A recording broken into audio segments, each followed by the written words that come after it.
Hello everyone, my name is Mukesh Sharma और इस video में हम बात करने वाले हैं नाइट ऑफ द स्कॉर्पियन की एक्सप्लेनेशन की, जो कि एक पोइम है निसिम एजिकियल की। इस पोइम के publication, collection, figures of speech, structure के बारे में मैं आपको बता चुका हूँ पहले ही, इसलिए अपन इस पोइम में प्राइमरीली एक्सप्लेनेशन की बात करेंगे। हम शुरू करते हैं। I remember the night my mother was stung by a scorpion. I जो है फर्स्ट पर्सन में पोइट अपने आप को ही बोल रहा है कि पोइट को याद है वो रात जब उसकी मदर को एक स्कॉर्पियन द्वारा स्टिंग यानी कि डंक मार दिया गया था या काट लिया गया था। 10 hours of steady rain had driven him to crawl beneath a sack of rice. Now आपसे पूछे अगर कि वो चावलों के बोरे से नीचे से निकल कर क्यों आया था, तो आंसर होगा 10 hours of steady rain। 10 घंटे लगातार बरसात हुई थी, उसने उसको चावल के बोरी के नीचे से निकलने पे मजबूर कर दिया था।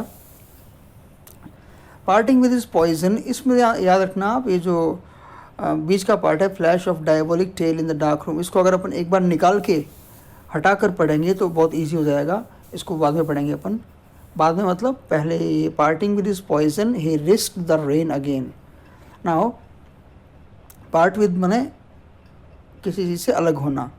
पार्टिंग विद इज पॉइजन, अपने पॉइजन को अलग करके यानी कि डंक मार के जहर मेरी माता के या मेरी मदर के शरीर में छोड़कर ही रिस्क्ड द रेन अगेन, उसने रेन में जाने का रिस्क फिर से ले लिया।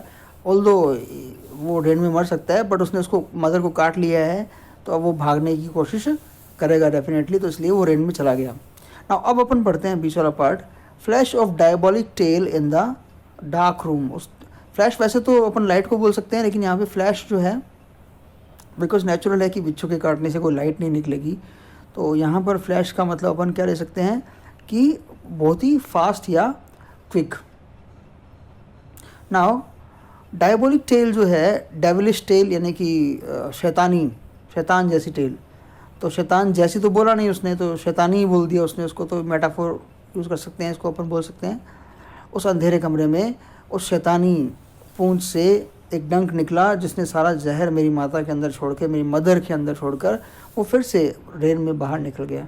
The peasants came like swarms of flies, और मधुमक्खियाँ नहीं, मक्खियों के झुंड की तरह जो किसान हैं आस पड़ोस के, वो वहाँ पे आ गए। और बहुत सिंपल फिगर ऑफ स्पीच है, सिम्बली तुलना की गई है। And buzzed the name of God 100 times। Buzz word जो है वो ओनोमेटोपिया को हिंट देता है, मतलब यहाँ पर ओनोमेटोपिया है। ओनोमेटोपिया में क्या होता है, जब साउंड्स ऑफ वर्ड्स जो हैं वो उनके मीनिंग को सजेस्ट करें।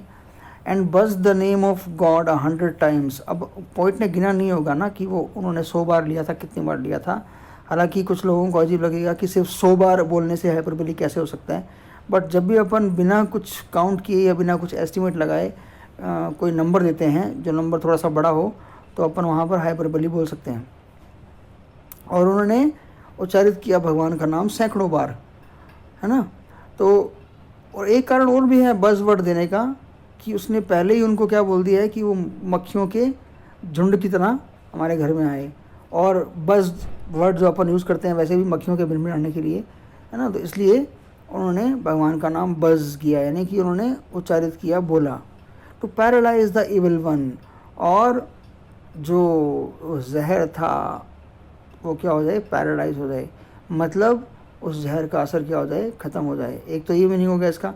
एक मीनिंग इसका ये भी हो सकता है, क्योंकि आगे जाके हमें वो बताने वाला है कुछ, कि जो बिच्छू था, जो स्कॉर्पियन था, वो अगर वहीं पर रुक जाए तो ये बेनिफिशियल होगा। तो इविल वन यहाँ पर उसने बिच्छू को भी बोला हो सकता है। It is up to our interpretation. Okay, now with candles and with lanterns throwing giant scorpion shadows on the mud-baked walls, they searched for him, he was not found। तो मोमबत्तियाँ लेकर, लॉल्टेन लेकर, throwing giant scorpion shadows। अब यहाँ पे बिच्छू की कोई परछाई नहीं पड़ रही थी ना, यहाँ पर बिच्छू की परछाई का मतलब ये है कि बड़ी बड़ी दानवीय परछाइयाँ, बिकॉज अंधेरे में जब थोड़ी बहुत रोशनी होती है तो उसमें उसकी जो परछाइयाँ बनती हैं बड़ी अजीब अजीब बनती हैं इंसानों की, और हो सकता है उनके हाथ में डंडे वगैरह भी हों, लैंटर्न वगैरह तो थी ना। तो उन मड बेकेड वॉल्स, है ना, मिट्टी जिनकी चिनाई हुई हो, जो मिट्टी से बनी हो, ये हमें ये भी शो करता है कि बिल्कुल ग्रामीण या रूरल बैकग्राउंड है ना, क्योंकि मिट्टी से बनी हुई दीवारें, मिट्टी से बने हुए घर। दे सर्च फॉर हिम, उन्होंने उस बिच्छू को ढूंढा, ही वॉज नॉट फाउंड, वो उनको नहीं मिला। दे क्लिक्ड देयर टंग्स, वो अपनी जीभ से टक टक की आवाज़ निकालने लगे, जैसा कि कुछ नेगेटिव होने पर, कुछ बुरा होने पर हम लोग करते हैं अक्सर। With every moment that the scorpion made, वो प्रत्येक मोमेंट जो स्कॉर्पियन जो है चल रहा था, मतलब प्रत्येक कदम जो स्कॉर्पियन चल रहा था, his poison moved in mother's blood, उसका जो पॉइजन है वो माँ के खून में मूव कर रहा था। दे सैड, उन्होंने कहा। नाउ ये उनके सुपरस्टिशन को शो करता है, बिकॉज साइंस या डॉक्टर्स ऐसा कुछ नहीं कहेंगे कि बिच्छू काटने के बाद जितना चलेगा उतना ही उसका जहर चलेगा। उसका जहर तो चलेगा ही चलेगा, अगर बिच्छू चले चाहे ना चले। दे सैड मे ही सिट स्टिल, भगवान के लिए वो बैठ जाए शांत होकर। दे सैड, उन्होंने कहा, may the sins of your previous birth be burned away tonight, they said, और आज तुम्हारे पुराने जन्म के जो पाप हैं वो सारे के सारे जल जाएं, धुल जाएं, दे सैड, उन्होंने कहा। अब देखिए दे सैड दे सैड दे सैड 3 लाइन में आ चुका है, तो ये एनाफोरा का उल्टा हो गया एपीफोरा, है ना, जिसमें पीछे जो है फ्रेज या वर्ड रिपीट होते हैं। मे your suffering decrease the misfortunes of your next birth, they sad फिर से आ गया। और तुम्हें जो सफरिंग हो रही है, आज तुम्हें जो तकलीफ़ हो रही है, उससे डिक्रीज कम हो जाएं the misfortune of your next birth, तुम्हारे अगले जन्म के दुर्भाग्य या जो तुम्हें मिसफॉर्चून्स मिलने वाले हैं।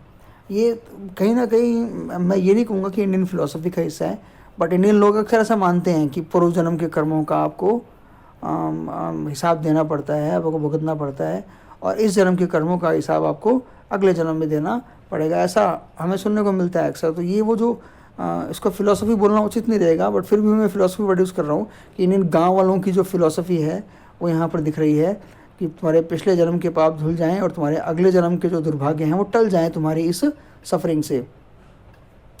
May the sum of all evil balanced in this unreal world against the sum of good become diminished by your pain. May the sum of all evil, वो भगवान से प्रार्थना कर रहे हैं कि सम मैंने जोड़ यानी टोटल, ऑफ ऑल एविल, सारी बुराइयाँ, balanced in this unreal world, ये जो वर्ल्ड है जो कि अनरियल वर्ल्ड है। अनरियल वर्ल्ड क्यों है?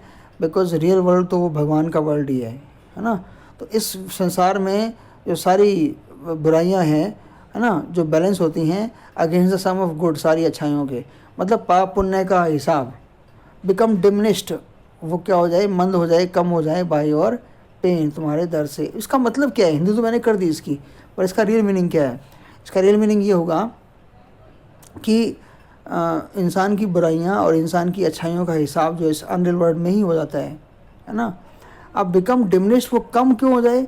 इसका मतलब ये नहीं कि वो हिसाब कम हो जाए, हिसाब कम होने से मतलब नहीं है यहाँ पे। यहाँ मतलब है कि तुम्हारे जो इविल्स हैं और तुम्हारे जो गुड्स हैं उनको जो बैलेंस किया जाए, तो तुम्हारे जो इविल्स हैं वो क्या हो जाएं, डिमिनिश हो जाएं, मतलब तुम्हारा दर्द जो है तुम्हारी बुराइयों को क्या कर दे, ख़त्म कर दे।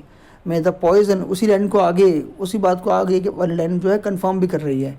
मे the poison purify your flesh, और ये जो जहर है वो तुम्हारे शरीर को, फ्लैश बने शरीर को क्या कर दे, प्योरीफाई कर दे। हालांकि किसी बुक में लिखा हुआ नहीं है, बट आई पर्सनली फील कि फ्लैश को यहाँ पर पूरी बॉडी के लिए यूज़ किया गया है, तो यहाँ पे सिनकडकी हो सकती है।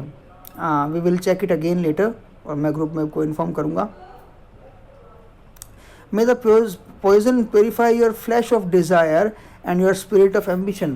Now, एक और बात, flesh of desire, तुम्हारी इच्छाओं का शरीर, and your spirit of ambition, और तुम्हारी महत्वाकांक्षाओं की आत्मा, दोनों ही मेटाफर हो गए, है ना, क्योंकि डिज़ायर का कोई फ्लैश नहीं होता और एम्बिशन की कोई स्पिरिट नहीं होती। और जैसा मैंने आपको एक्सप्लेन किया हुआ है कि दो अनरिलेटेड आइटम्स को, चीज़ों को अगर ऑफ से रिलेट करते हो आप, तो वो मेटाफोर हो जाता है। दे सेड, उन्होंने कहा कि तुम्हारी इच्छाओं का जो शरीर है और तुम्हारी एम्बिशंस की जो महत्वाकांक्षाओं की जो आत्मा है वो क्या हो जाए, प्योरीफाई हो जाए। मतलब ये है कि तुम्हारी इच्छाएं और तुम्हारी महत्वाकांक्षाएं क्या हो जाएं, प्योरीफाई हो जाएं। बिकॉज इंडियन फिलोसफी में अगेन इच्छाओं और महत्वाकांक्षाओं जो हैं उनको क्या माना जाता है, अच्छा नहीं माना जाता है, मतलब ये नेगेटिविटी के साथ देखा जाता है उनको।